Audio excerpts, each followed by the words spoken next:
Party all night is the best of the best friend weekend. We can party all night is the best of the best friend weekend. We can party all night. Shout out the whole podcast crew. Everybody already know what it do. When you really gotta kill it, ain't nobody gonna feel it. When you really gotta tell them it's my crew, it's best friend weekend. We can party all night. We got Ross moving, Lowe's, Rumble, Aldo Nice is the uncle. I'm not too big going to sporting events because, you know, I'd rather be watching, you know, my favorite squad in my own personal zen. But they had a big game into town last weekend. Tennessee came pull up to play LSU, and I had to check it out. And this brings me to my next point. Bruh, it's just not for me going to games, bruh. My whole little experience just was kind of awkward, though, but the game was hella gas. But between a black man behind me gassing up old boy from Tennessee, and how could I forget his name? Because he gassed him up every time when he was dribbling, every time before he shot, every time he made a shot. That boy Admiral Schofield, the boy behind me kept gassing him. But that boy did give us 30. Also, too, the little kids in front of me, bruh, them boy kept standing the whole damn time. Like, it just was a bit OD. And they doing all the little dance that all the little white kids do. They kept doing the two little dances, like the little backpack dance and the other little weird dance. And the thing that took the goddamn cake, old boy next to me was just so goddamn raunchy, the little 12-year-old dude. He smelled like a damn muskrat. He smelled like a goddamn rag you polish your shoe with. He smelled like milk that was 4 days expired. He smelled like your cousin that been to the barbecue all day. That boy stunk, man. I don't think going to sporting events is for me, man. I'm gonna stick to TV. I say, whoa, welcome to the Best Friend Weekend podcast. It's your man, Aldo Nice. It's your boy, Smuve. One time, before we even get started, this podcast is brought to you by my man, CAP, a.k.a. Loose. I think we're calling him Loose now. Loose. Yeah, man, that boy gonna be back real soon, but this podcast is definitely brought to you by CAP. What? Wasn't we talking about this Saturday, that we was watching the game and we saw Rumble was at the game? I did see that. I saw Shiggy scored 30 on LSU too. That's crazy. No, that Shout wasn't Shiggy's show. Admiral Schofield. Admiral Schofield was the one who looked like Black Youngster. Oh, okay. So Shiggy didn't. So, but Shiggy is the SEC Player of the Year. Yeah, that's the SEC Player of the Year. That's But Sean Arsenault / Shiggy. But Lyon Williamson is who you're talking about. with a touch of a whole bunch of different people. Tennessee had a whole bunch of people who look like people on their team. Let's just put it like that. People who look like a mix of people. Cutting Celebrities. Big celebrities. Rumble, he's talking about a phenomenon that's really and if we've never said this before, I don't know if we've ever made this clear to anybody. We listen to the Rumble live on air. That's never like, we never listen to that 2 days before and figure out what we're gonna say. It's just we need the initial reaction of hearing the stuff that goes on through Rumble's mind. I wonder if that man was. Could you tell, Raj, by the videos that he was putting on Snap or IG, like where his seat was approximately at? No, because I didn't see his Snap or IG. What'd you see? I didn't. How'd you know he was there? I just saw he was at. I saw he was at the game. I don't quite remember exactly where he was sitting at, but he looked like he had pretty decent seats. Oh, I don't remember exactly. It was a still where picture. It was at. Yeah, I saw a still picture. I don't remember seeing any videos. Got you. Yeah, I mean it makes sense. Let me say something. Let me say something about it. So I do agree with him.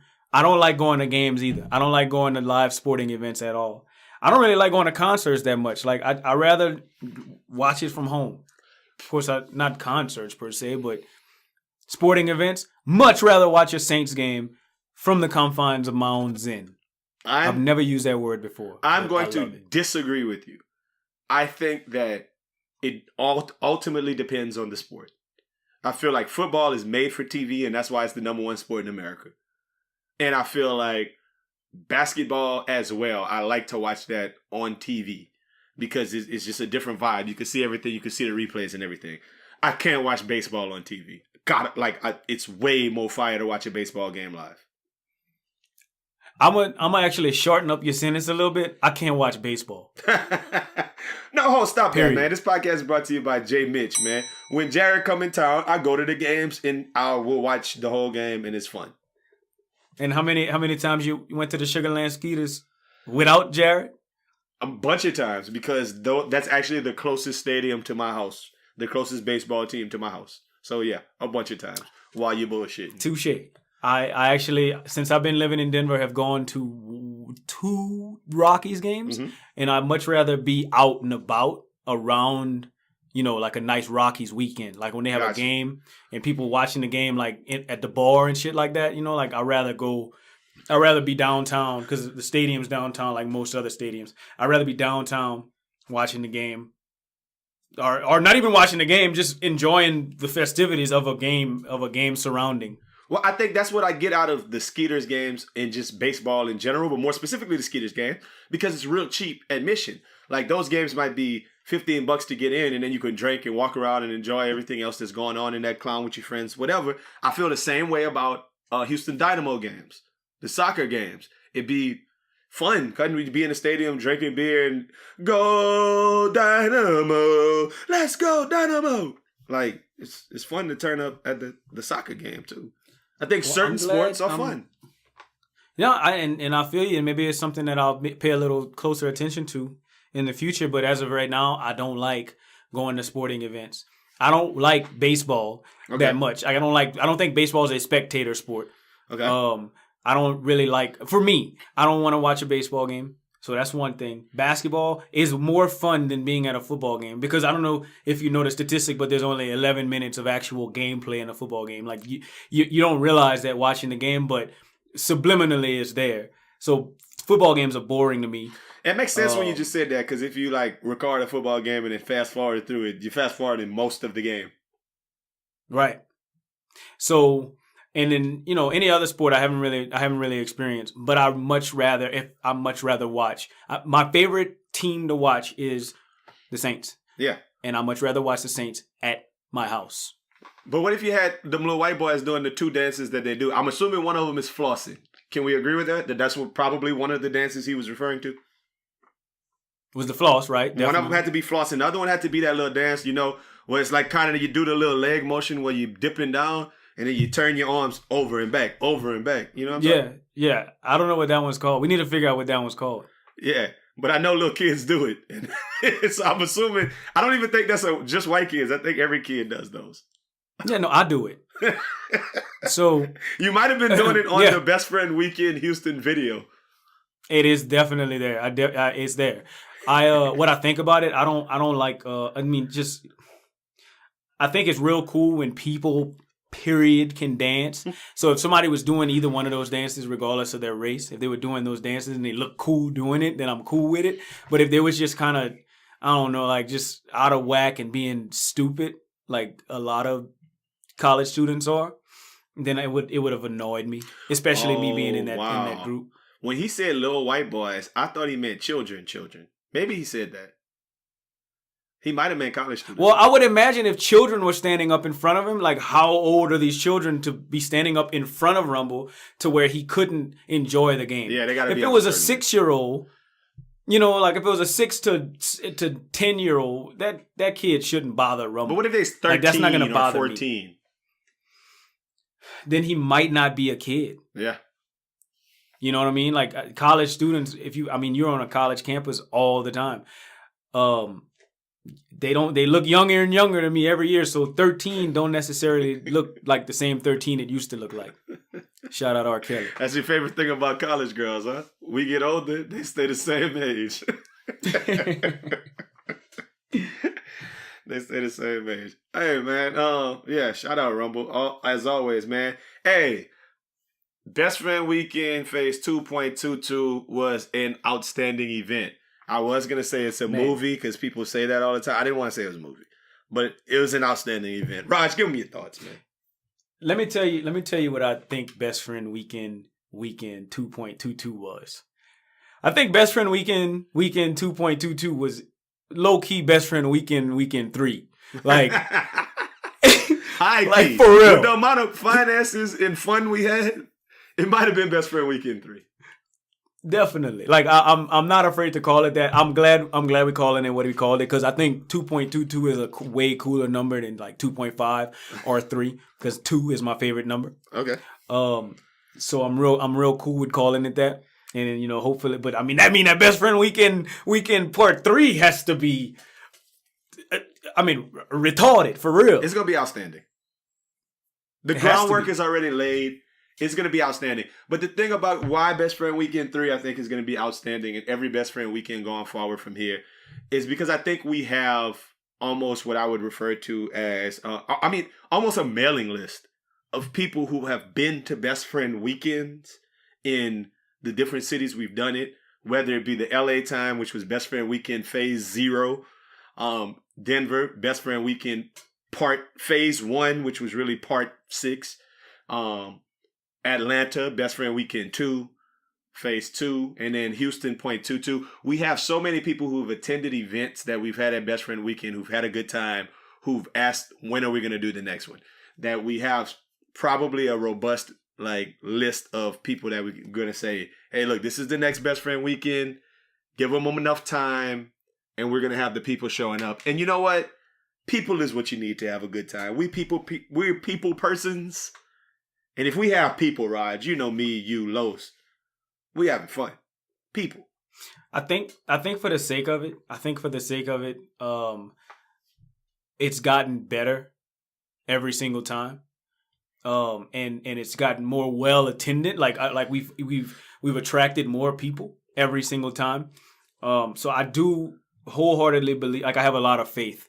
I have a lot of faith in Best Friend Weekend potentially becoming Fire Festival, or what Fire Festival was supposed to be. Absolutely. Absolutely. Yes. I think the same way. I think once people get the concept that Best Friend Weekend is a podcast, and that's a thing, and Best Friend Weekend is a clothing, hats and t-shirt distributor, that you can get Best Friend Weekend gear for you and your best friend when you're going on your Best Friend Weekend as a different thing. But then there's also a third entity that we've always been having in the works, which is the actual Best Friend Weekend, where you can bring your best friend and you can have a weekend where you're just hanging out. So, and you can party all night. And it don't matter. And nobody want to get it. Everybody want to sit it. So that's what I'm saying. When you get on the plane, everybody trying to sit and everybody trying to sit. Everybody trying to sit at everybody by the window. So, whatever the uncle say, we're gonna have to get the uncle on here to clarify what he say something. He say something. I don't know. We need to put the Best Friend Weekend song. I don't even know what the name of the song is. It's called Best. It's actually called Best Friend Weekend. Okay, well, we're gonna put Best Friend Weekend on Genius, just so we can know what he said, and then we can have the uncle go in there and annotate what the lyrics actually mean. Facts. I'd like that. Big facts. I mean, we haven't dropped the song yet. The uncle's got such a bunch of bangers that we are going to... Speaking of robust, huh? What? Wait till we drop the uncle's EP on SoundCloud or wherever it is. The uncle's going to become your favorite artist very soon. So I'm recapping our Friday at 8th Wonder. If somebody would have hit us up and let us know that it was Margarita Day, that might have been a little bit cooler, because we could have did margaritas instead of the brewery, but that still was fun. Man, the Saturday at the address was lit. And then Sunday Fun Day was just, it is what the name implies. It was, let's get a bunch of mimosas, let's sell a bunch of hats, let's just, we're in here, we're having a good time around people, we're going to smoke some hookah, we're going to party all night. And we brought Raj to the airport. I was scared for some days that you never made it back, so I'm happy that you actually got home. Bro, I'm gonna tell you that the weekend was crazy. I've really never had this feeling on an airplane before. I've definitely had this feeling in my regular bed, but I put the tray down. I don't know. That's actually something to talk about one day. Maybe we can talk about it for a little while right now. I don't know how you sleep on airplanes, but I sleep on the tray. I feel like I'm gonna break the tray. Well, maybe you will. I won't. I don't think it's breaking the tray. I think it's just that leaning forward in that little confined space doesn't feel like it's good for me. Yeah, I mean you're bigger than me, so you can't lean as much as me. Speaking of robust. Speaking of robust. So anyway, I sleep on a tray. So I put the tray down. As soon as they all right, y'all cool to lean back and put the tray down, whatever you want to do. I lean back. I always put my seat back the milli-inch that they let you put it back. And then I put the tray down and I went to sleep. And literally it felt like I was asleep. I'm dead serious for 2 minutes when it was like, "Hey, welcome to Denver." And it's 23 degrees outside, and I was like, "What? No way!" Like that's the type of tired I was. That's the type of litty it was this weekend. Yeah, like when I got you to the airport, I was kind of scared. I was like, he's might not. But the thing is, when I dropped you, I went back to the L station and drunk more. Shout out, this podcast brought to you by Big Q, and Damien. They were still there. Damien He stole the hookah man's like embers. And he was like getting the hookah rolling. Yeah, it was a lot. Yeah, and then I left there. Was in Midtown. Went to get something to eat. I didn't get home till about 1:30, 2 o'clock. I partied all night. It was the best of the best. Sunday fun day went all day.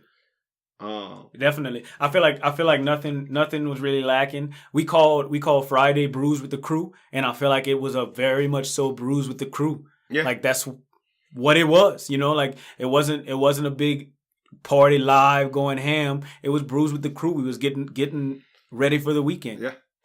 And I respected that. And then Sunday, so shout out to everybody that came through. Sunday was, it was the perfect cherry on top. Yeah. The food was delicious. Man, shout out to, what's the name of that bar? Was it 5150? 5051? What was it? 5015. 50. I knew the sequence of, I knew the numbers it had in it. So 5015, shout out 5015, man. It was delicious. Black owned. I was very satisfied with everything. Yeah, I mean, it was a time. And next time we do it, we're gonna kind of tease that at the end of this podcast. We kind of earmarked the date already. We're gonna see how that plays out, and we've kind of thrown out some ideas for the city. So we'll put it on the podcast. Y'all let us know what y'all thoughts about it, but we're not officially saying anything about Best Friend Weekend 3 yet, but it's in the works. Let me recap a little bit about just something that happened last week. Let me clarify my wedding talk just real quick. Somebody told me that slugs felt like they were no slugs, man. As a matter of fact, just now I got off the phone. This podcast brought to you by Dre Hype, and he was like, "Yeah, man, you was coming at my neck about Sunday weddings."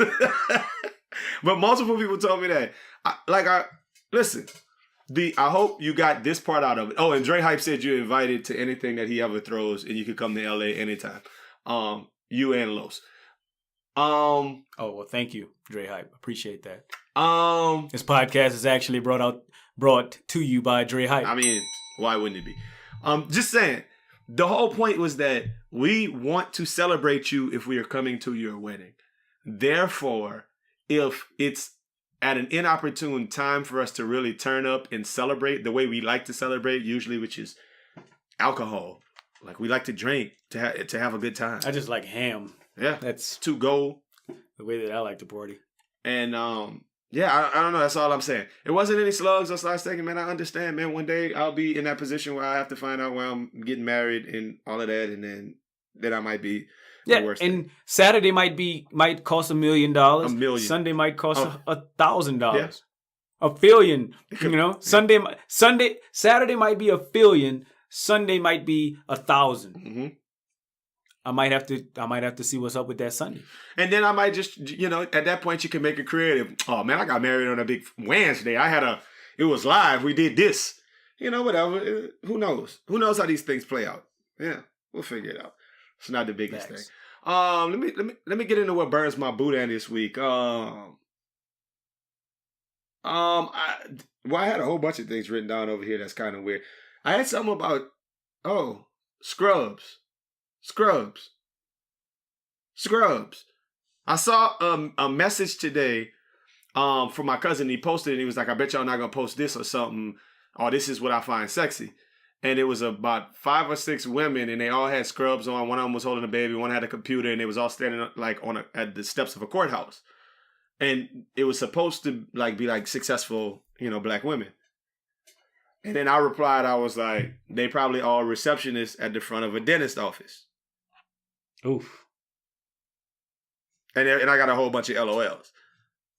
My thing is, why do people still believe scrubs are for successful doctors and nurses? Why do people believe that? That burns my Boudin.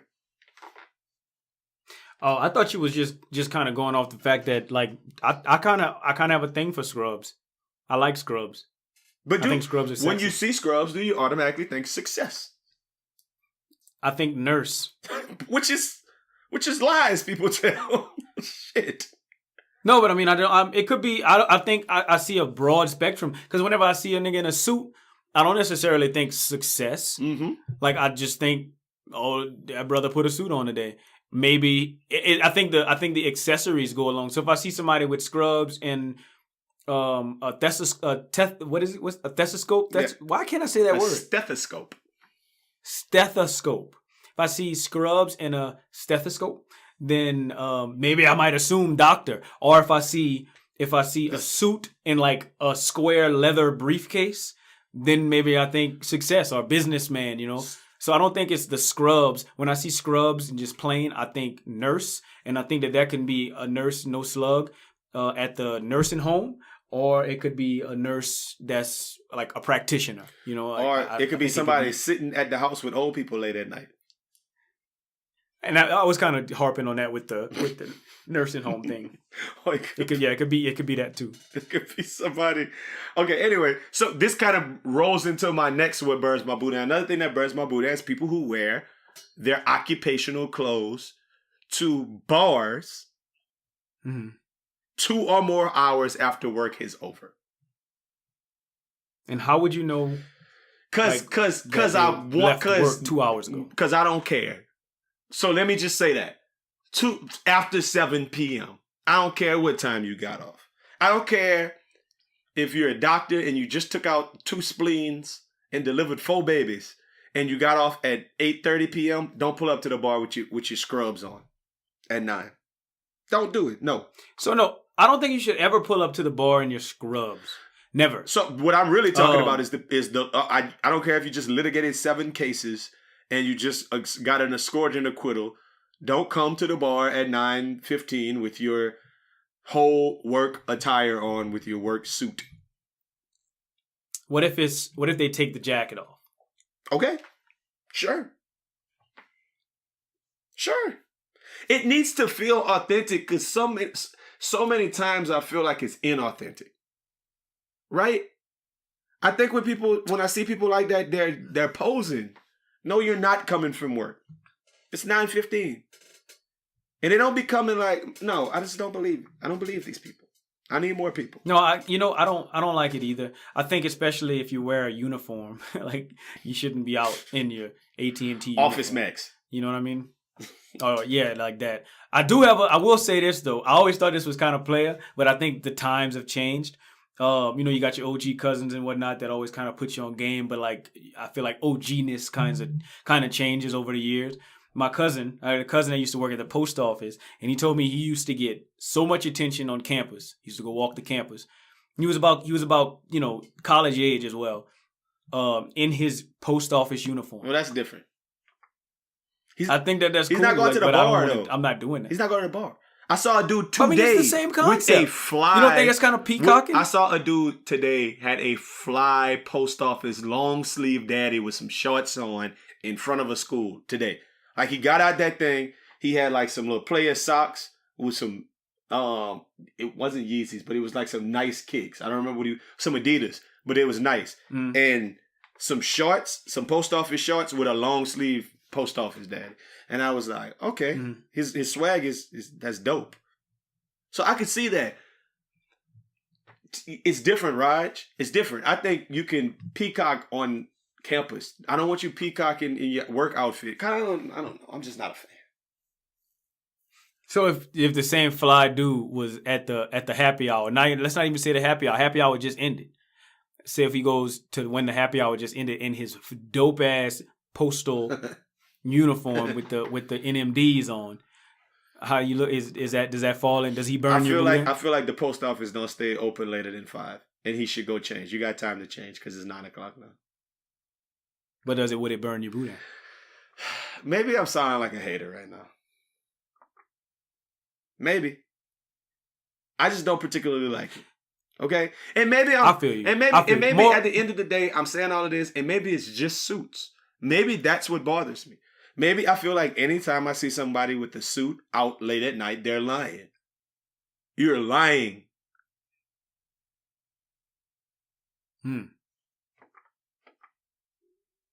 I agree. I agree. I do see it sometimes, and maybe it was an event. Maybe it could have been an event. Mm-hmm. That's all I'm saying. So I usually give him the benefit of the doubt. So another thing that burns my Boudin is they got a dude named Billy Porter. I don't know if you Rod, you might Google it right now. Billy Porter showed up to the Oscars this week, and he had a tuxedo dress on. Tuxedo up top, big flowing velveteen dress down bottom. I didn't know how I knew Billy Porter, but then I remembered. I looked real close. I was like, oh, that dude was on American Horror Story. I was looking online, and it was like a whole bunch of backlash, like emasculating black men. Why you got to put black men in a dress? Blah blah blah. What burns my Boudin is leave that man alone. Cutting that dress tuxedo thing is the flyest thing I've seen all year. The flyest thing I saw in 2019. Google it. I know. I'm looking at it right now. Now I'm telling people out there to Google it. What do you think about that dress tuxedo thing? It's not fly. It's not fly. It's fly. I don't think it's. I don't think it's fly. If you're gonna be a dude who want to wear a dress, that's how you coming. I don't think it's fly. Like I don't think it's fly. It's Victorian. I do. Okay. All right. Okay. All right. So here's how I feel about it. I don't like. I'm not thinking about the emasculation of black men and all that. I think that man wanted to wear that. Facts. Nobody made him wear that dress like that. Big I'm looking at some of his other outfits. That man wanted to wear that. That man be fly. So more power to him. The look of it, like the design of it and everything is cool. I just would rather see it on a woman. Like I think that's a woman's outfit. Oh, you think a tuxedo dress would be dope for a woman? Yeah, I think that would be dope. I think if I saw Rihanna in a tuxedo dress, maybe take off the white, like the white undershirt part, and she kind of like loose at the top, maybe, you know, like just to give it a little femininity. Yeah, I think that would be dope as shit. So that's what I think. How about like Ellen DeGeneres? Like a gay woman? You think a gay woman would play that? Oh, I think it would be even doper. You think that'd be doper I think it would than be a gay even man? doper. 100%. So what you wanted that man to have a dress up top and some pants at the bottom? No, you stupid. No, I've seen that man with some other flamboyant stuff. That man got a little like matador outfit that he wore one night. That's real cool to me. That I think is kind of fly. That man nice. I think there's some outfits that I think that man wears that I wouldn't wear, but they're dope if you're going that far left. But not that dress. I don't even understand it. Like that man probably had to purchase 2 seats at the Oscars. How big that dress is. 2 seats for no Oscars, huh? Oh. It's probably a good time, though. Yeah, he looked I could imagine the Oscars being a damn good time. You said what now? I said I could imagine, like, the Oscars to be a damn good time. Like, I'm pretty sure it'd be a good time. So, the turn up might be worth the 2 seats. The turn up has to be real, man. So, look, let's get to our first story that we definitely want to talk about this week. Man. Let's talk about Robert Kraft. The Patriots stay getting wins. When they get an L, let's just all bring it in, right? Let's just all bring it in. Patriots owner Robert Kraft has been charged with 2 counts of soliciting prostitution at a spa in Jupiter, Florida. He's 77 years old and one of 25 people who were charged in like this wide-ranging sting they were having across Florida at the Orchids of Asia Day Spa last month. So basically what happened is on January 19th and 20th, like he went to that thing twice to receive some sex acts and he was caught on video inside the building. Like on the 20th, that was the day that that they screwed the Saints at the against the Rams. That was all the same day. So he did it that morning and then flew to Kansas. Got screwed that day, huh? And right, it was a day full of screwing. And he flew to Kansas City. DJ Screw's birthday. Stop it. They say he spent 40 minutes at the spa on the evening of the 19th and 15 minutes on the evening of the 20th, the same day that they beat the whatever. The first day, he paid $200 to receive sex acts from 2 women. And then the second day, he paid more than $100 in cash for a sex acts with 1 woman the following morning. I guess if he was Jussie Smollett, he would have paid with a check, but he paid with cash. They say it looks like he was a regular. and all of that, and it's like a big investigation. The NFL is going to be on it. Everybody's going to get on his ass, yada, yada, yada. My first question I'm going to ask you is this, man. Is it okay for an old-ass 77-year-old man to pay for some sex? Is it okay? No, so no. It's not okay for anybody to pay for sex. Okay. Expound. I'm not to kind of like avoid going like I'm an advocate for against not an advocate, but like I'm preaching against an opponent, sex slavery. So that's what you want, stuff like that. Like I don't. That's what you want to be. I don't. That's not. That's what you want to be. No, I'm just saying. I don't. It's not on my Instagram profile. Like it's not there. Like I don't. It's not something that I preach to. That's just what I'm saying. So to avoid like being that guy that all of a sudden cares about the issues. God damn, I don't think. I just know I'm not saying that. I'm not saying that I don't care. But it's not like my main focus. Like I'm not out there marching with like on picketing to do that. No, I'm just saying I think it's wrong for. I think something's if let's say a woman isn't trafficked into doing that, then I think something's wrong with her. And then I think two, if somebody decides to spend money on that, then that's not the right thing to do. Oh. I think you need to think twice before you do that. No, yeah, morally is obviously wrong. I don't know Robert Kraft's unless it's life, a little bit more noble. I think Robert Kraft is single, if I'm not mistaken. I'm just throwing that out there. What's that? I think Robert Kraft is single. I don't know for a fact, but I've never seen Robert and Mrs. Kraft in any pictures. No, I think he has a very young girlfriend though. I think Robert Kraft is one of them dudes. Shut up! He got a young girlfriend. He's 77 and he got $1 billion. He can do what the fuck he want, and she know that too. Okay, and that's cool. That's cool.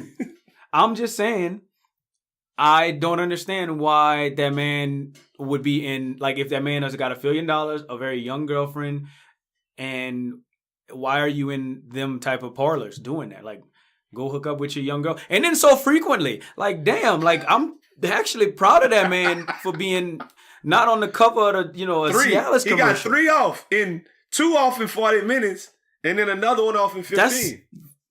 That's very impressive. Man, hot.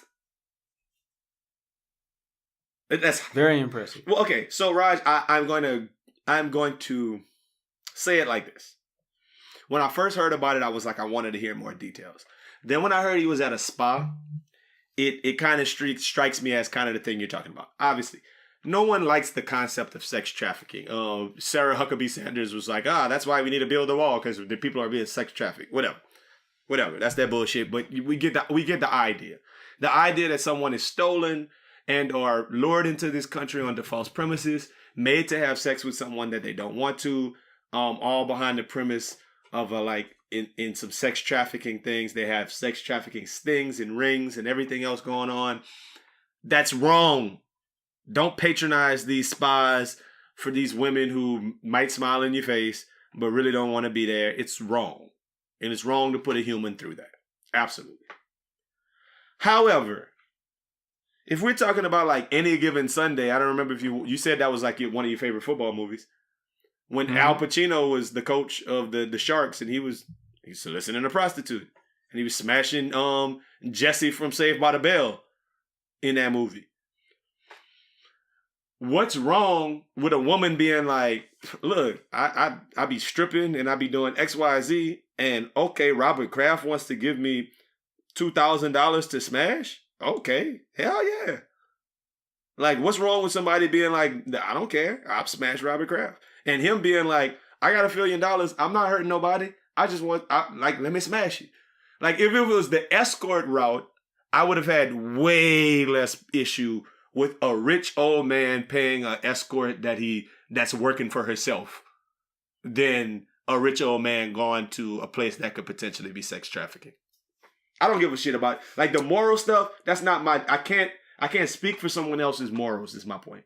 Because I think we do that as Americans way too much. I think we try to say what's morally right with other people. So you just basically think that the law is wrong. Yeah, I definitely think. You think that prostitution is the oldest profession. I think that. I think that if somebody want to sell that pussy, fine. I feel like if somebody asked you the same thing, Raj, somebody came up to you, some chick that was attractive, and was like, "I'll give you $200 if you smash me." Now I know, like, I'm saying, just in a perfect scenario where you're not dating nobody, you know her, whatever the case may be, and like, you might take that. Does that make you wrong? Does that make her wrong? I guess when you put it like that, no.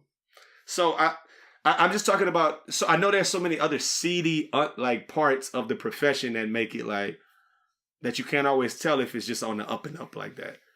But if it were, I mean, you know, he's got so much money that I feel like he could be in a situation that was a lot less.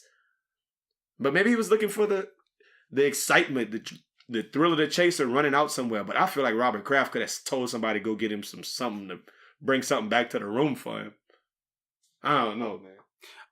Apparently, in the news, that man, the two women that he slept with weren't trafficked. Oh, they weren't. I don't think I think of course whenever celebrities get in trouble, like they always try to find like, you know, the like it's. Well, that's Trump homeboy anyway. Sports Illustrated just put out something that said I'm sorry, not Sports Illustrated. Who was it? So it's like somebody said it's not about the Robert Kraft. It's about, like, you know, the things that go along with that profession, or like everything that like comes along with those spas and everything like that. Because it happens, you know, like those things are real things. Like people do get trafficked and whatnot, and that's fucked up. Like, I mean, that's really fucked up. I actually heard, I can't remember, Molly, the girl on First Take, like she like stopped both. Yeah, I saw Max that. Kellerman I didn't.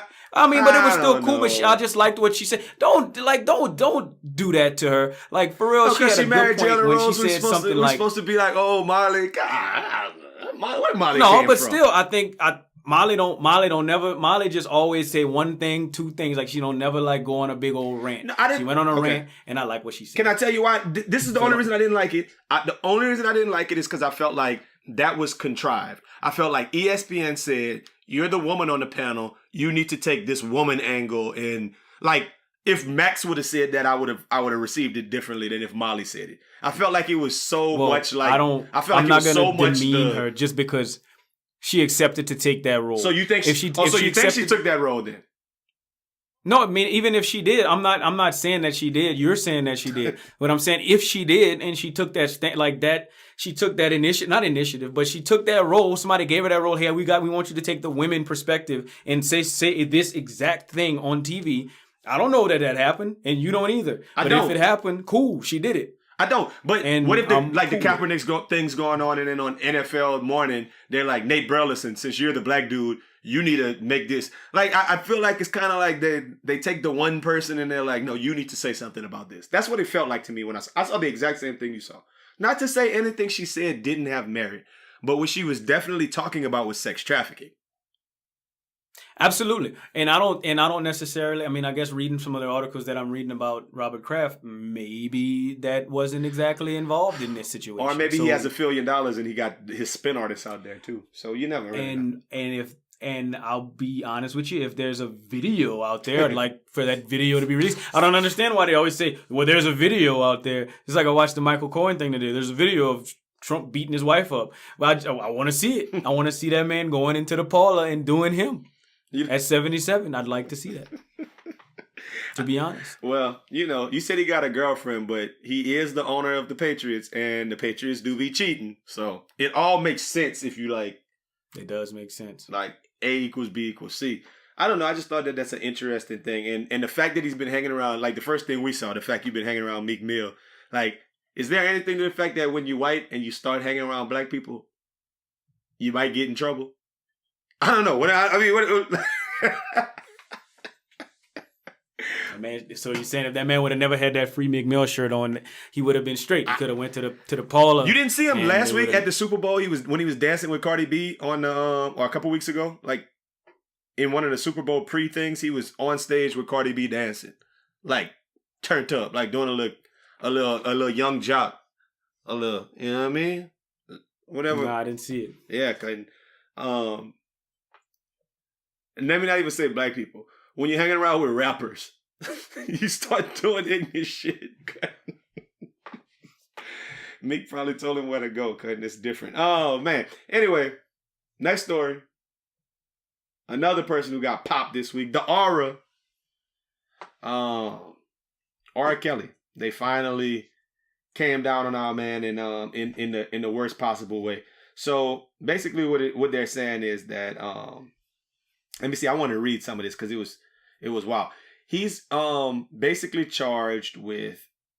They said this is 30 years in the making, and he's facing 10 aggravated criminal sexual abuse of 4 victims, 3 of whom were over age, and 10 counts. Right. They said the events are related to R. Kelly's charges span from 1998 to 2010. So some of these charges are over 20 years old. 3 of the victims were between the ages of 13 and 16 at the time of the events. He's accused of jacking off on somebody, of in a forcible encounter. They said that he had oral and intercourse with 3 victims, all of whom were less than 17 and too young to legally consent. And he turned himself in. Then they bailed him out. Somebody bailed him out for $30,000. I'm sorry, $100,000. I think he was $1 million. He sat in jail for a couple of days though. It said that some lawyer said that he obtained a video showing Mr. Kelly having sex with a 14-year-old girl. He said that the girl kept saying on the video that she was 14. He was like, give me some of that 14-year-old P and all kind of the stuff. Like he was, not P as in P, P as in P, ... And yeah, anyway, so R. Kelly is finally, looks like he's going to get his comeuppance. And that's what happened last week. So obviously social media was all in an uproar about that. Were you surprised that they finally came and got R. Kelly? Yes.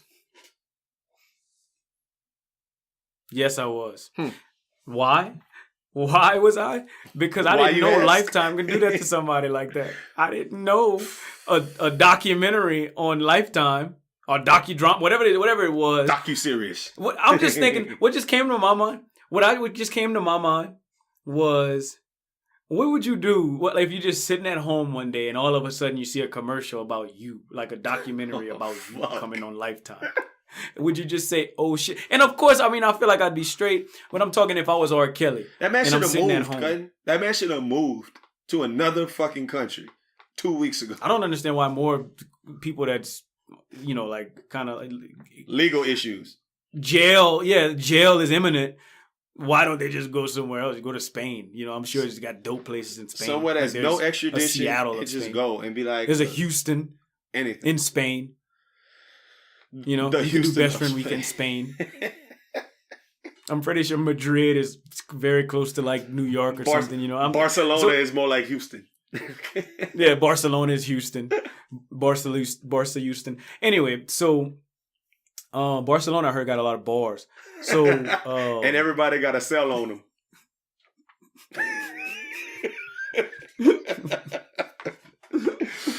I heard them laws don't really let people have cells on them, so they Barcelona. Stop it, dog. Yeah, cause and if they say if you don't get no whip, then they just give you a loaner. Like everybody got them them loners. Okay, no, stop. So yeah, I agree with you. I really feel like maybe that man should have moved. But I do think it's crazy. Like I'm really trying to put myself in that man's shoes of just coming in the fall, surviving R. Kelly, and you're like, what? Like what? Is that legal? Like, can they do that?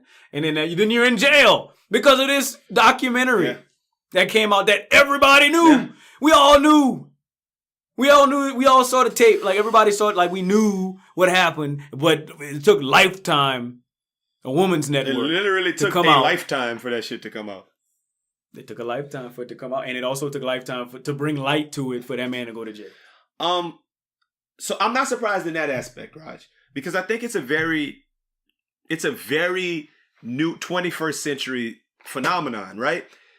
Think about the fact that things like I'm watching this series right now. Shout out now, and I want to tell people about this. I was gonna say it later, but look, to all my people out there, especially all my people who the listeners who into like crime dramas and stuff. I've been like ODing on this serial podcast. Maybe you've heard about it, maybe you haven't. It's the Adnan Syed story. I don't know, Raj, have you heard about that? No. It's craziness, right? HBO's gonna have like I think a 4-point documentary coming out on it this year Basically, this guy, he was in high school, and he killed he went to jail for killing his girlfriend. He's been in jail since 1999. And it's like, they're looking for holes in the story, like that he might not have did it, but then it's like he might have did it. And he's had a couple of different trials, and it's a bunch, right? It's a lot going on, but it's a real big thing. And HBO is gonna do it. Why is HBO gonna do it? Because everybody's gonna watch. And then after everybody watches, you know what's gonna happen? People are gonna try to get him out of jail. Just like How to Make a Murderer. You remember? I'm sorry, is that what it's called? How to Make a Murderer? The one on Netflix? When the guy like went to the house, well, they charged him with killing somebody and he didn't really kill him and he got out of jail. Then he really killed somebody some years later. Him and his supposed to be his nephew killed him, but the nephew was like retarded. And they got the nephew, they brought him to jail. And then after the shit came on Netflix, it was this big groundswell to get the nephew out of jail. Because everybody was like, the nephew had nothing to do with it after they watched that documentary. My point is just that that's kind of where we are as a society, right? You show us something in the media that's like in your face in what we watch TV, and then that moves people to do some shit. I think that's crazy. What's his name? I'm losing it right now. Who's about to get Trump? Shit. I keep trying to say Michael Cohen. No, I would say Manford or somebody, but no, that's not Michael Cohen. He's about to get Trump. I have no his clue. name is Mueller. No, okay. The Mueller report. You know, this is not a thing that you. Okay. No, Robert Mueller. No, sure. Mueller report. He's the dude who's writing the Russia report. Anyway, when that Russia report came out, if that shit come out as like a 4-part Netflix series, Trump gonna get impeached. That's what I'm saying. That's the point I'm making. You make that shit entertaining, people gonna believe it. Oh, you disagree? You're right. No, I agree. I agree. I just don't understand why shit can't happen in like a law, like in court. You know, like when it's supposed to happen. Like, why did that man have to? Basically, his trial was lifetime. Yeah. Like the jury was everybody that watched Surviving R. Kelly, and made an opinion. Right. And I don't know. The outcry was the verdict. You know what I mean? Like, that's essentially what it was. And I think that's crazy that that's what it came to. But, like, why couldn't it happen when it was supposed to happen? Like, that man could have probably already been out of jail by now. Like, I done live all this life. I would have been out of jail by now. It would have still been 2019 no matter what. And he definitely took advantage of some girls that he wouldn't have in that time period if they would have got him when they supposed to. There you go. So there's the justice system failing again. Mm-hmm. You know what he did when he got out on bail? He went straight to like they call it the Rock and Roll McDonald's in Chicago. It's like supposed to be a famous one. Like, like it's kind of equivalent to the Center Street McDonald's in New Iberia. You know, like the most important McDonald's, right? I don't think anyone would argue that that's the most important McDonald's in New Iberia. But he went to that same McDonald's where he used to pick up underage girls at. And like one of the things was like, don't have any contact with underage girls. And he went straight to the place where he's alleged in the dockets to have met the underage girls and then had sex with them. He went to that location. I mean, goddamn, R. Kelly. He really don't. That's the sign of somebody who really like, I don't care. Y'all ain't gonna get me. He's probably still in denial. I mean, that's the mark of something being wrong with somebody. I mean, if something is truly wrong, like I feel like if something's wrong with somebody, then they're gonna show you. Like they're gonna show you that something's wrong with him. He's not a good dude. You know what I mean? Like I would never. Like, I don't know if I would ever say that. I don't know. Like there's just too much evidence for me to say, man, R. Kelly is a good dude, bro. Like that's not true. Yeah, if he's doing all of these things, everything that he did, all of the allegations. I actually just stumbled upon something. I didn't even know that man got in a fight in Lafayette at like Reds. Oh yeah, with the at Red Laurel's. He was at the gym. That was big deal, and like they tried to take him to trial for that. That was a big deal in Lafayette. And then apparently, like in that same, like it don't matter. Like the nigga fought with somebody I'm reading, and then like the same year had sexual relations with somebody that was 15 and he was 24. So it was like this nigga just don't stop. Like, and how haven't we caught him yet? What is it? Like, is it money? And you just keep on... It's money. Well, we're going to go to recess. It's a predator's... We're going to just go to recess. And you know what's funny? You weren't even on the R. Kelly podcast, I don't think, the one where we actually did. I think D. Scott was on that with me and Los. That's kind of the point about it, right? I think when you're such a serial predator, you find out how to do shit the right way. It's kind of like they had a serial killer once who was only killing like prostitutes in. I mean, I'm sure a bunch of serial killers only kill prostitutes, but shit like that. People who nobody's gonna miss, people who nobody's gonna care for. R. Kelly was preying on young black girls, and a lot of times in situations where their parents were like low socioeconomic status, where, man, I'm gonna give you $15,000. Shut up, family. Your daughter was gonna do this anyway. Like, she's 17. Next year she's gonna be 18, and she coming anyway. So, and if you don't let her come now, she gonna leave, and y'all never gonna see her again. So y'all gonna take this. Matter of fact, you're gonna take this $12,000. Oh, y'all not. Fuck. Now that I'm thinking about it and saying it out loud, it's making me mad. $8,000. What y'all gonna do? Y'all better hurry up. 6. You know what I mean? Like, I think he's a predator and he knows who to prey on. It's R. fucking Kelly. I think that's what it is. So I hate to see my man, possibly the king of R&B, because it's not your boy Jacquees. It's definitely Jacquees. I hate to see him out here. Well, we already decided it's Drake, but go ahead. Okay, so possibly the king of R&B at one point in time, go down. But man, I can't get behind that, man. I can't hang with you no more. I can't do it. I can still listen to his music though. Ain't nobody gonna tell me that I can't listen to This Is the remix to Ignition. Like, nobody's gonna do that. Like, I'm listening to R. Kelly's music. I was saying that at Best Friend Weekend to turn that shit off, turn that rape music off. I was screaming at the top of my lungs. You did say that. You did. But guess what else? Guess what else was happening at that moment? You was singing it and dancing. I was drunk as fuck too, and I was singing it and dancing. I was standing on something, dancing and singing. Nigga said singing it and dancing. We appeal to all crowds. In other words, yeah. Turn that shit off and up. If y'all don't turn that shit, yeah, definitely. I saw the funniest meme I saw was like, imagine being the defending prison singing champ, and this nigga walk in, and it was. But him and Jussie Smollett was at the same damn jail. That's funny. Like, if you see the picture. Is that true? No, it's the same little crack in the background. Like, if you look at the pictures, you'll see it. It's like the same little crack in the wall that they take the mug shots on. That you could tell that's like, I mean, a jail would be prone to have a crack. Well, think about it. It's both, something that it's happen. both in Chicago. Yeah. I mean, if they take me to jail in Houston, they're probably going to take me to, like, downtown. So, yeah, it'd probably be the same jail. Damn, Los and Aldo was at the same jail. That's crazy. Why I gotta go to jail, bro? You don't want that brought up going to jail. All right, I take it back. Hey, so let me ask you this real quick, Soulja Boy. You think he ruined his little comeback with his little recent stunt? What you think about that? I don't think Soulja Boy has a place in rap anymore. When he said me and Black China could never work. She like niggas like Tiger. I fuck your baby mama and play Fortnite with your son.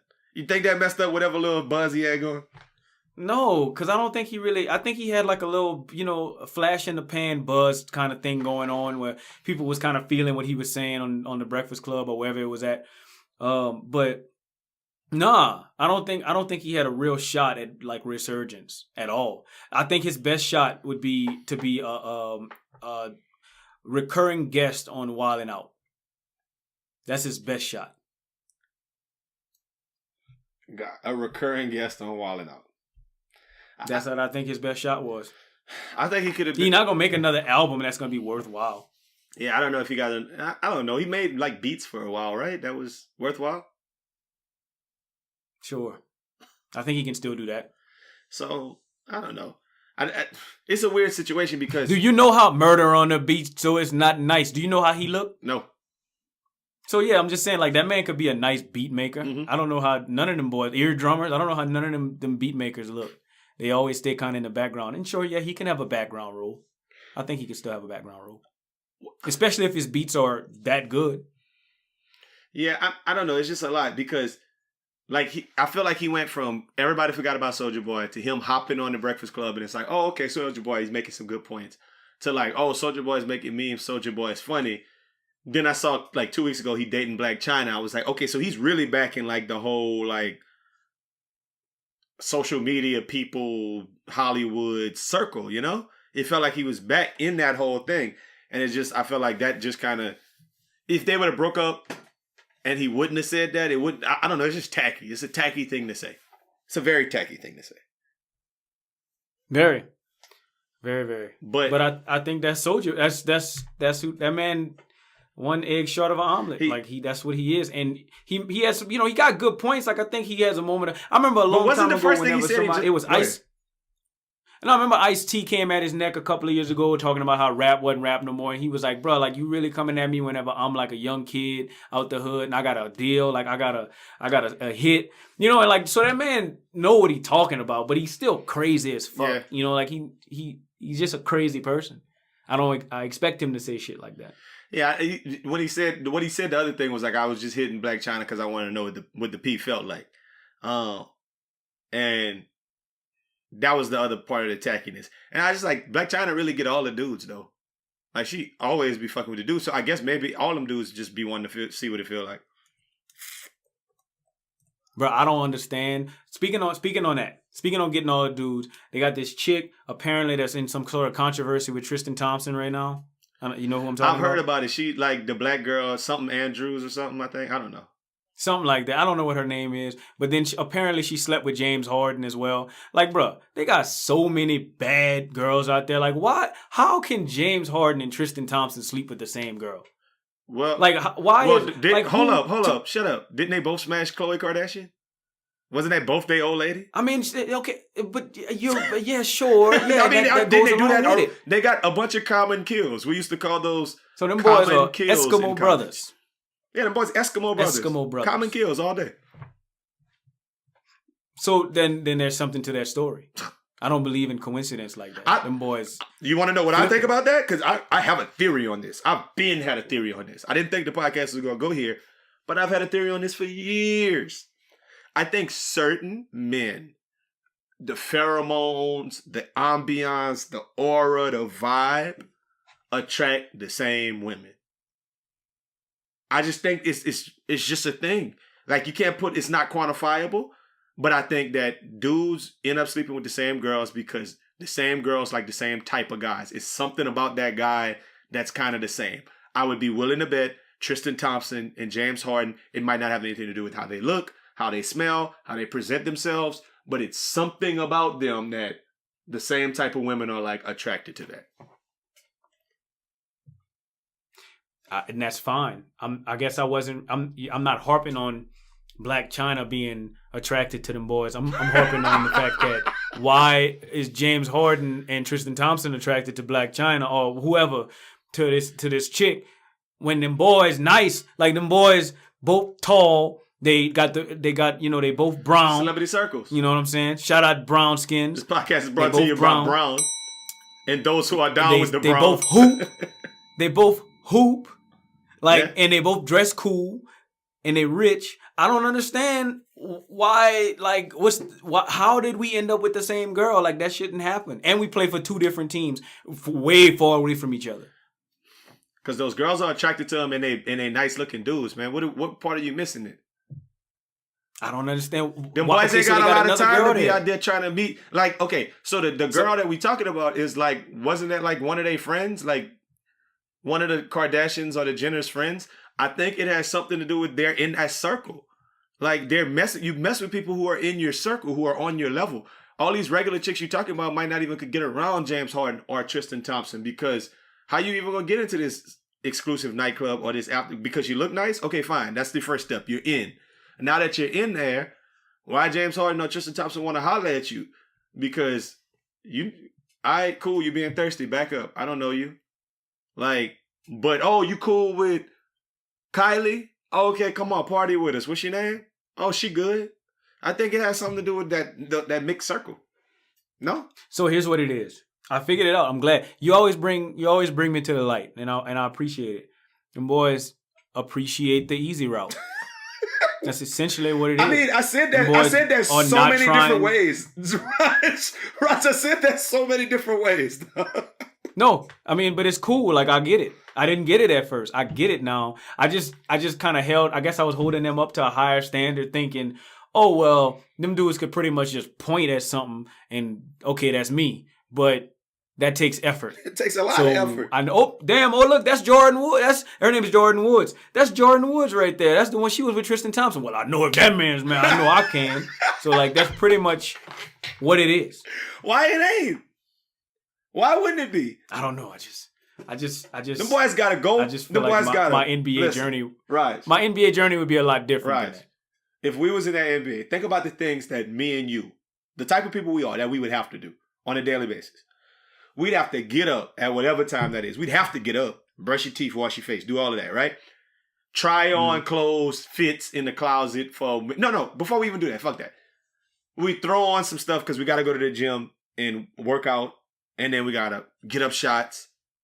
Then we got to come back to the house, and let's say it's not a game day. We got to be in the closet for a while trying to figure out what we going to wear. Like, really? Out of is that all what you think? And then if we don't have a stylist, we might have a stylist.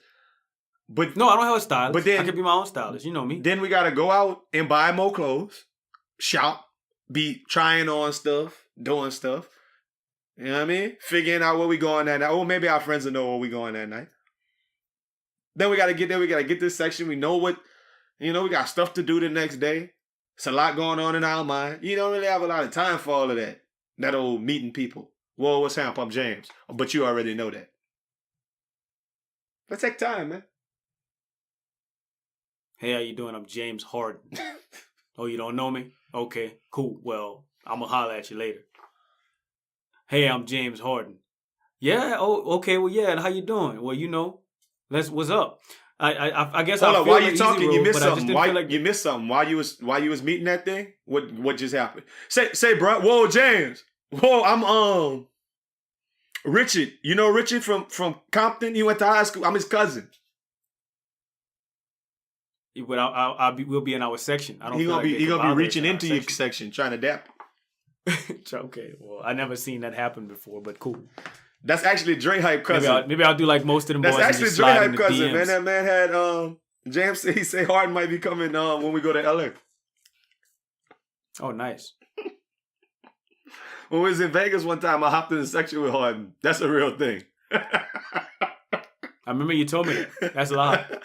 Yeah, man. It was like, come on. I heard you got in because they thought that was James Harden hopping into his own section. I don't know what they thought, but they let me in the section, and I was standing there hype, and then Harden left, like right after. And then you became James Harden. I was absolutely James Harden. It was a puffy party that actually happened in real life. I want to give you a little throwback news that I'm just so excited about. So I like Solange, Cranes in the Sky. I'm a big fan, whatever. So Solange is announcing a new personalized BlackPlanet page via Twitter. And I guess a new album may be coming soon. Her BlackPlanet page has a black background with sultry photos, one which showcases her upside down and a split at the top of a post, silent videos and phrases. Also posted on her page is the dates to festivals she'll be performing at. Her first stop is May 30th at the Heartland Festival in Denmark, and she will end with a grand finale in the UK. She also posted a message on her BlackPlanet page to have patience because the site is making upgrades. People think that Solange is now the new owner of BlackPlanet. BlackPlanet! Raj, let me ask you a question. Because the answer might be no. Did you ever have a BlackPlanet page? Yeah. I'm so happy you had one. I've never maintained it, though. I only got on. It was unrealistic. Tim, when Graham Starr got the name Graham Starr, and this is a true story, he came to visit when I was a senior in college, so that means he was a senior in high school. Came to visit for like a week in New Orleans, and he was at Xavier, and I was taking him to class with me. He hopped in the whip. I had like this graphic design class, and I'm in there. And he's sitting in the corner, and the teacher was like 24. She's like, I don't care, do what y'all want. And he got on the computer, and I said, make you a BlackPlanet page. And he didn't know what he wanted to be called. And I was like, you're going to Grambling next year. Graham Star. That quick. And that was his BlackPlanet page name, Graham Star.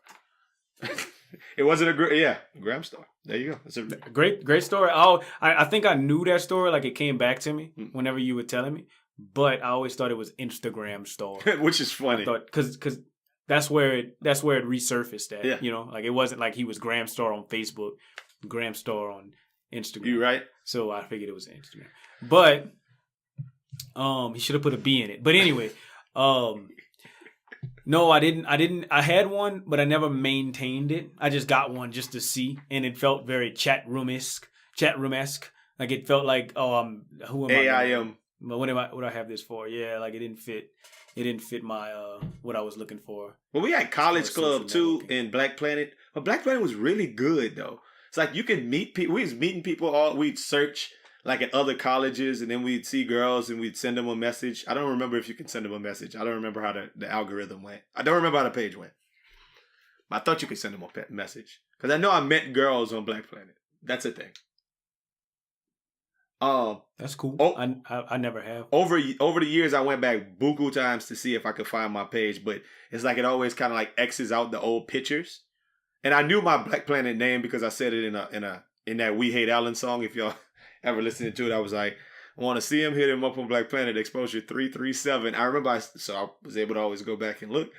I just want, if Solange is starting this page again, start by revitalizing everyone's old pages. I want everybody's shit rehashed, where everybody could look at all their old shit that they was doing in 2002. I would love that.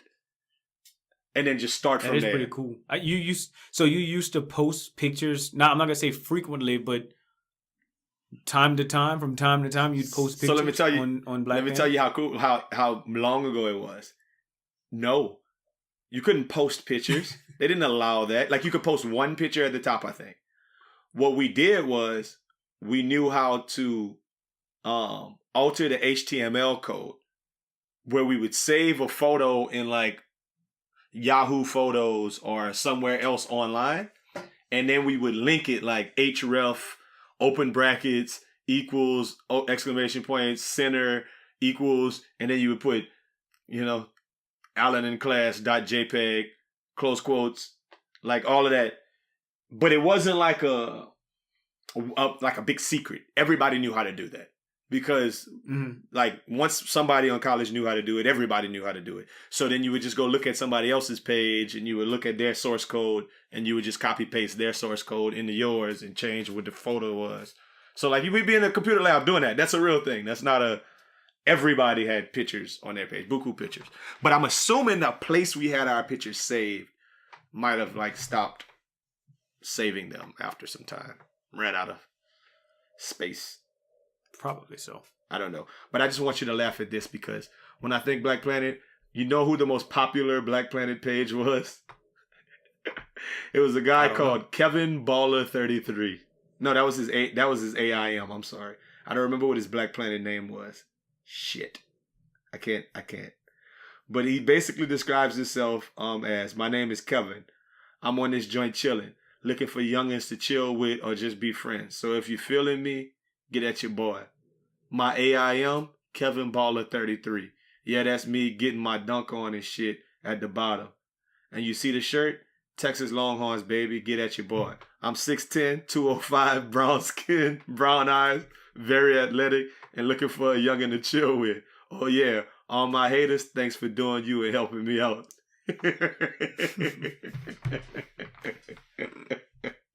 And if you don't know, definitely Kevin Durant, and you have to look at it because easy money sniper. Oh yeah, personal info. Member since October 12th, 2004. He lied. He said his age was 29. That boy was trying to get snatched. From Capitol Heights, Maryland, single. But he in high school, but he 29. That sounds stupid. Astrological sign Libra. Cause that's funny, man. That is very hilarious, and it just only more so confirms that man is a whole clown. What part of Kevin Durant's, like Obama had a page too, but what part of Kevin Durant's BlackPlanet makes him a whole clown? The whole thing. Yeah, you see that's me dunking on the bottom of the page. Like, Okay. Get my dunk on and shit at the bottom. I mean, if you was a girl, let's say if you was a girl, like, would you be like, oh, that nigga could dunk? Like, is that what you would say to yourself? Oh, girl. He could dunk. Oh, he's 6'10", but he 205. He damn sure wasn't 205. He was lying. That nigga was probably 164 for one. But hold on one second. 6'10", 205 is still scrawny. You're right. That's very, very scrawny. 6'10", 205? Yeah. I'm 5 foot. I mean, I don't think that I'm scrawny, but I think I'm skinny. I'm 5'9", 160 pounds. You add another, I don't even know. You know the math. What's the math? What's the difference between 5'9" and 6'10"? 13 inches. Foot? Right? Let's say you're adding another 15 inches. So that's like you're adding a layman on the top of your head. Okay? Pause. So that's another foot in whatever. A foot and another an inch. 15 inches. Think about it. 5'9" and to 6'9" is 1 foot plus an inch. That's it. So then it's 13 inches. That's layman. So 13 inches taller, but just 40 pounds heavier. Come on, bro.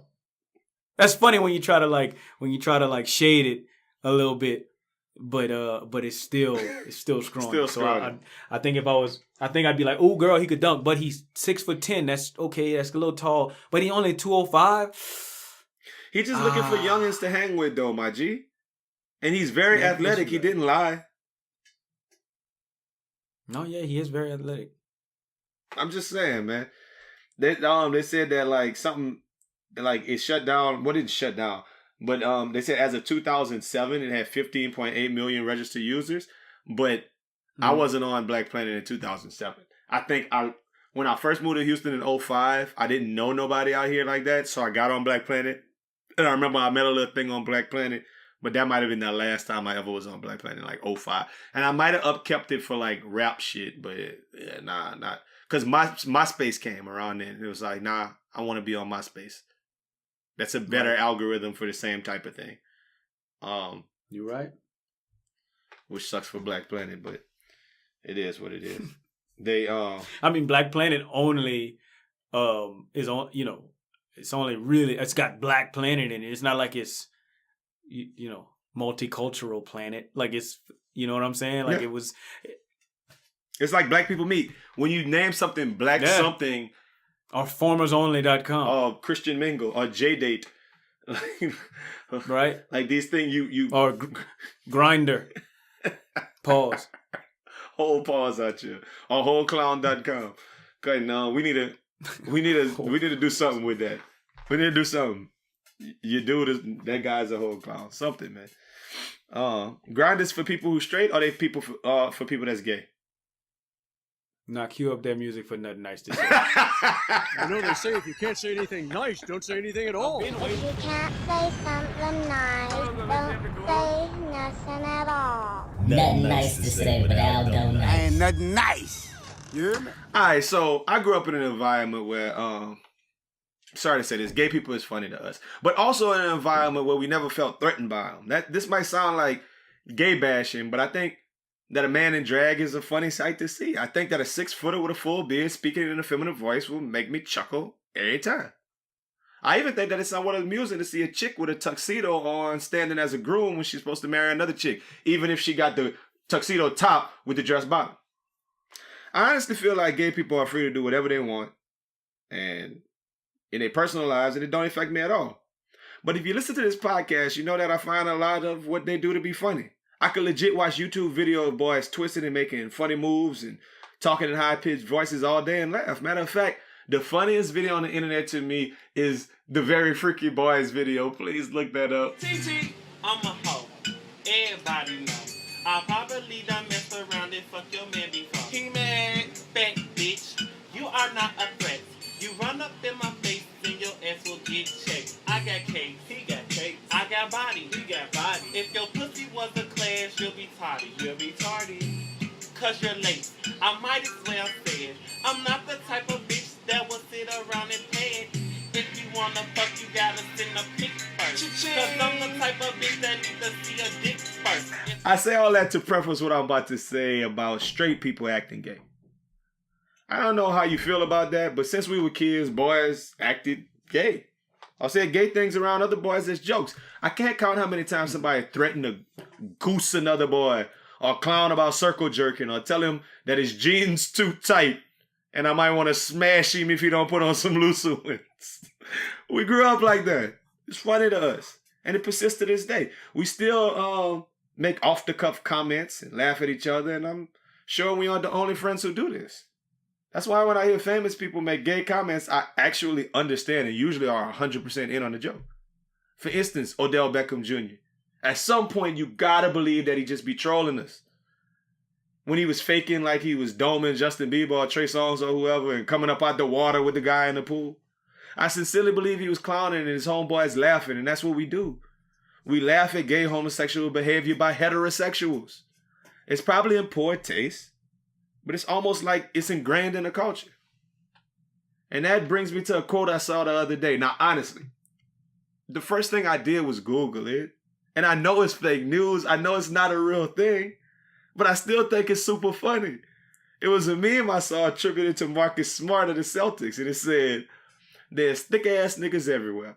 I love when I play a nigga with some cake and he try to post me up. It gets me hard just thinking about it." There's no way that could be true. If it was and he said it, I'd still be laughing my fucking ass off, because why not? I love when straight people say gay stuff. And I ain't got nothing nice to say about politically correct people who think it's wrong to make super gay comments from time to time. So I won't say nothing at all. Until there's nothing nice to say, I thought that was always a real meme. Like I thought that was real. It was on it had Bleacher Report. I thought it was Bleacher real Report, too, the B/R on it. I looked really closely, and I was like, there was too much white space between where it said B/R and the article. So I was like, why would they leave that white space? And then I Googled it, and I found the article, and he didn't say anything like that in the article. So it can't be true. It can't be true. But that's funny. Somebody did. So, like, there's a lot of people out there, including me, well, not me anymore, that think that that's for real. I Like, don't think Marcus Smart wanted the boys on him. I actually told somebody at the gym today, y'all heard about Marcus Smart? And they was like, what? And I showed it to him, and they was like, oh, that boy gay as fuck. So that's everybody at the gym thinks it's true. I'm spreading fake news. I would hate to be the person they pick. Like, if it was, like, Dwight Howard, we wouldn't have believed it. Because it would have been too much, right? Like, it just was it was just somebody that was, like, who really cares about Marcus Smart? Exactly. But he's, like, a little bit relevant, like, a little bit. Absolutely. They picked the perfect person. I mean, they could have picked, like, Kyle Kuzma. It would have worked the same way for Andrew Wiggins. It would have worked the same way for any one of them boys. Couldn't just, like, a third tier somebody.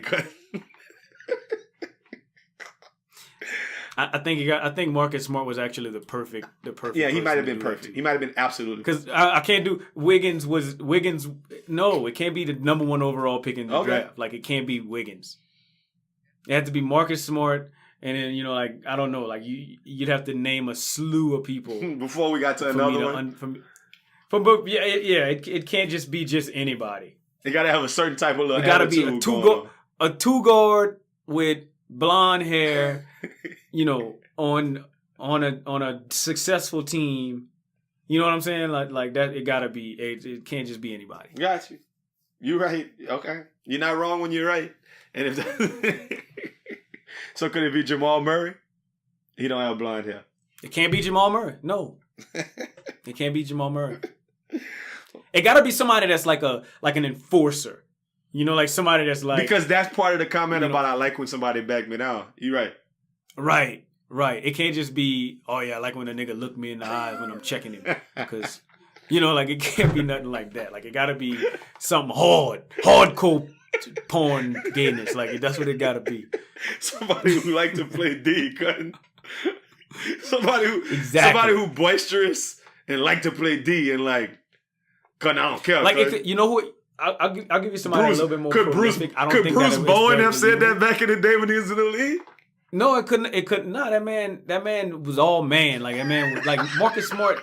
It looked like a little, you know, a little child. It wasn't Bruce Bowen or Tony Allen. Like Tony Allen would shoot you. You know, like wasn't nobody like that. But I mean, Tony Allen got some young buck in him. But continue. I had somebody that it could, you know what it could be? If it was like some quiet gay shit, like if it was like some just quiet and he's very a high profile player, it could be some Kawhi Leonard. I think it could be like, you know, but Kawhi Leonard would never say quiet. Anything though. Well, it could be that little gay laugh you got or something like that then. How you said it went? It's I don't remember how exactly I did it. I told you did it like beautiful when it's like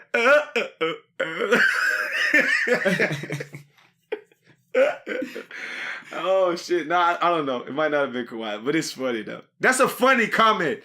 Like, let's just say he's straight and he said that just in a meeting. Now, I wonder how many... You see, you know what? Who burns my Boudin and who I don't have nothing nice to say, really? It's not the people who think it's all politically correct and they'll be like, hey, man, you shouldn't say that because that's demeaning gay people. The people I really have a problem with is like whoever his teammates would be who would say, oh, man, that nigga gay. Don't say no shit like that. Don't play like that. Let Marcus... If he said that, you feel what I'm saying, Raj? Yeah. Like if that man was actually said, can I like when a nigga with some cake back, man, on? You know what I'm saying? My dick just getting hard thinking about it. That man, and he clearly clowning, and then you come at him like, oh, man, get that gay shit out of here. I hate them people, Cutting. I hate them people, Cutting. Let them boys talk gay, Cutting. Let Marcus Smart. Let them boys do them. Let that man do him, even if he ain't. But even if he is, let that man do him, Cutting. That's all I'm saying. Hey, man, look, we back. We up on it, man. Best Friend Weekend Phase 3.